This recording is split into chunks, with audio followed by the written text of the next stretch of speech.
Hi, and welcome back to Weekly Dev Tips. I'm your host, Steve Smith, aka Ardalis. This is episode 57 on the Dependency Inversion Principle.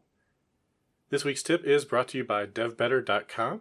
If you need to level up your career, or if you are looking for a mentor, or the support of some motivated, tech-savvy peers, check out devBetter.com. It's a group coaching program I started last year. We meet weekly for group Q&A sessions, and we have an ongoing Slack community in which we chat the rest of the week. Check it out at devbetter.com if you're interested.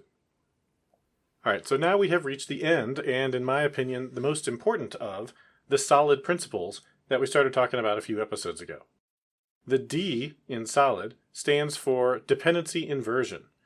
The dependency inversion principle, or DIP for short, has a longer definition than most of the other principles, and it's often conflated with the coding technique dependency injection, or DI. The principle states that high-level modules should not depend on low-level modules. Both should depend on abstractions, which would be interfaces or abstract types. And further, it goes on to say abstractions should not depend on details, but rather details, or in this case, concrete implementations, should depend on abstractions. So let's look quickly at each of these two parts. The first part talks about high-level and low-level modules. The level of a module has to do with how near or far away it is from some kind of I/O device. That could be the user interface, or it could be a local file or a database server. Low-level modules deal directly with these kinds of I/O devices or destinations. High-level modules don't know about or deal with specific kinds of I/O. These are going to be things like business logic classes and behavior that models how your system works at a high level. How the behavior works, how the workflow goes, what the validation rules are on a customer, or things like that. In many systems that don't use abstractions, high-level modules depend directly on low-level modules, or the high-level logic is mixed in with low-level concerns in the same modules. Both of these approaches violate the dependency inversion principle. Instead, these methods should communicate with one another using abstractions like C# or Java interfaces. Both kinds of modules would depend on a common interface, typically with the low-level module implementing the interface and the high-level module calling it. So in this case, I'm talking more about a low-level class or type implementing the interface and the high-level class calling it. The second part of the dependency inversion principle suggests that abstractions, typically interfaces, should not depend on details. So an example of this would be if you had an interface for fetching information about a customer. One approach, if you were pulling that information out of a database, would be to write the interface so that it returned a SQL data reader as its return type. Inside of that SQL data reader would be the record and the information about the customer. Unfortunately, though, this exposes the details of how that data is stored or how it's retrieved, since you would only use a SQL data reader to fetch data from a SQL Server database. One benefit of following the dependency inversion principle is modularity. You could change that interface to return a simple list of customer type, and that list of customer could come from any number of different storage locations, whether databases or files or in-memory stores or even web APIs. So the benefit of not depending on the details in your interface is that you have multiple different ways that you could implement that interface.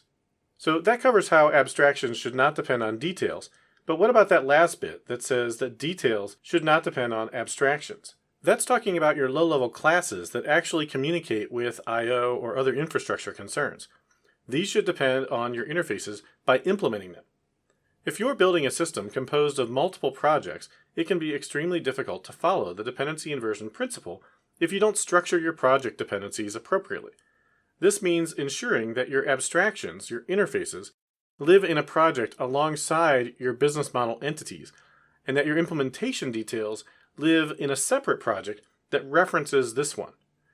I have a GitHub repository and a solution template called Clean Architecture, and you can use this as a starting point for new ASP.NET Core applications that need to follow solid principles and use the clean architecture. You'll find a link to it in the show notes, or you can just Google Ardalis Clean Architecture and you'll find it as one of the top hits. One key benefit of clean architecture that the dependency inversion principle enables is that your business model has no dependencies on external infrastructure concerns. These dependencies are a huge part of why legacy codebases are often difficult or impossible to write unit tests for. By keeping these dependencies separate and in their own project that other projects do not depend upon, it makes it much easier to unit test the most important part of your application, its business domain model. I talk more about this in my DDD Fundamentals class, that's Domain-Driven Design Fundamentals, which is a course I did with Julie Lerman on Pluralsight, if you'd like to see this in action. There's a full sample application that goes along with it so you can see how the different projects interact with one another and how those dependencies flow. You can also check out the free eShop on Web reference application that I built for Microsoft and its companion book, Architecting Modern Web Applications with ASP.NET Core and Microsoft Azure. It's a PDF that you can download for free off the project's website. That's it for this week, and that's it for the solid principles. If you want to hear more from me, go to Ardalis.com/tips, sign up for a free tip in your inbox every Wednesday, and also check me out on Twitch.tv, where I'm usually streaming on Fridays at noon Eastern Time. I actually just finished streaming this podcast as I was recording it. Thanks for subscribing to Weekly Dev Tips, and I'll see you next week with another great developer tip.